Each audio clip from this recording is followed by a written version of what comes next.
Tamos here from CHURCHx. In this fourth tutorial, I'm going to show you how to access and edit your profile. As usual, the first step is to go to churchx.ca and to log into your account using the login button in the upper right hand corner here. So of course it's going to ask me for a username and password. If you've forgotten it, just use the lost password link right here. If I hit the login button, I am in. So this is the dashboard that has, of course, the courses that you're enrolled in. But the thing I'm going to focus on in this session is how to access and edit your profile. So in the upper right hand corner, you see here it's got your initials in a little circle. If you have uploaded a profile picture, that would appear here instead. So if you click on that, you'll see it's got a couple of different menu items here. The first is your personal calendar for CHURCHx. If you click on that, you'll see it's got any classes that have events scheduled in them that have been put on the calendar that will appear here for you. So for example, if I click on this Boundaries Refresher course, you can see it's got the Zoom link prominently right here for you, which is kind of a nice feature, especially if you have a lot of courses and stuff going on. Anyway, back to this little profile menu. If you hit instead profile, it'll take you to your profile. This has your email address, your regular address, things like that. So if you hit edit profile, it'll take you into the menu to edit it. First name, kind of obvious, last name, email address, and then email visibility. So by default in CHURCHx, people that are in programs with you can see your email address, but you can disable that and set it to hidden so that no one can see your email address except for the instructors of the course, if you like, or you could be especially generous and let everyone on CHURCHx see your email. It's up to you. If you have your email set to hidden, then they just see your username instead of your email address. So the town and the city, that is something that is private to the teachers and administrators. Same thing with the country. Time zone is a handy thing to set so that when you're posting to forums, for example, people know what time zone you posted it in. This description, the self-description, is an optional thing. If you want, if people visit your profile, they'd be able to see that. The user picture is nice to have. What that does is allow you to have your image in the upper right hand corner here, so you know that you're logged in. But it also is helpful when you post to forums. For example, people would see like a little icon of your picture so they get a sense of there's a person behind the comments. So to upload in a profile picture, you can drag and drop it right into this box here, or you can use this little icon here. And if I click on that, then choose file, and you can pick an image file from your computer and upload it that way. Just hit upload file and it'll upload that image of yourself. Additional names. This is accessible only to the teachers, but if you have a difficult to pronounce name, you might consider putting it in here under the phonetic spelling of your name. Interests is totally optional. We're not really using that.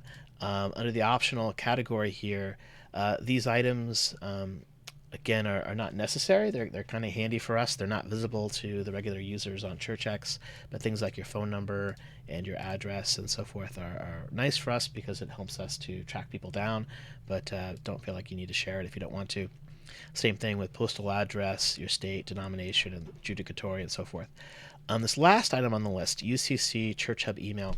If you are a member of the United Church of Canada's clergy and you are taking mandatory trainings with us, you will also have an account in a system called Church Hub, which is run by the National Church Offices.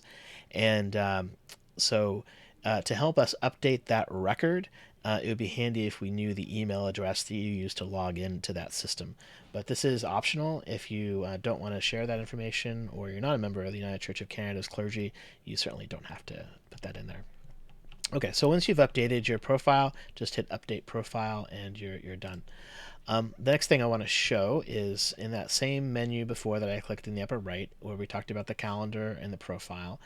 Another really useful thing is preferences. And this is where you can do things such as change your password. So if you click on the first item here, edit profile, just takes you back to the edit profile page that we were on before. Change password. You'll need to know your current password, and you can enter in a new password there. Okay. Preferred language, right now we're just supporting English. We are talking about supporting French as well, and that might be implemented in a couple of months from the time I make this video, but Anyway, if there are multiple languages, this is where you'd set your preference, and you can always change it, of course. Um, okay, so the next really important preference that I want to share is the notification preferences. So if you find that you're annoyed by the emails that you get from our system, this is where you can set those preferences. If you just don't want to receive any email at all from our system, just hit disable notifications right here, and you will no longer receive any emails from our system. If you want to be more particular, ones to notice are like the forums here. So by default, if you put a post into a forum in your program, a discussion forum, then you will get email messages anytime somebody replies to your post. You can disable that just with this little thing right here. You can also disable it, by the way, in the forum itself by just unsubscribing from that forum. The other one that you might encounter is this Pulse notification. Pulse is the system that sends emails when you enroll in a course or when a certain date is reached. And again, you can just disable that if you find those messages annoying. Some of these other ones here we don't use much, like we don't do a lot of grades, so you're not going to notice that. The new login notification, if CHURCHx has sensed that you have, or somebody has logged into your account using an unfamiliar computer to CHURCHx, then you might get a message saying, hey, there was a new login. It's just a security feature. If you want to turn that off, then just go here and click this to off, and you'll no longer get notifications of that.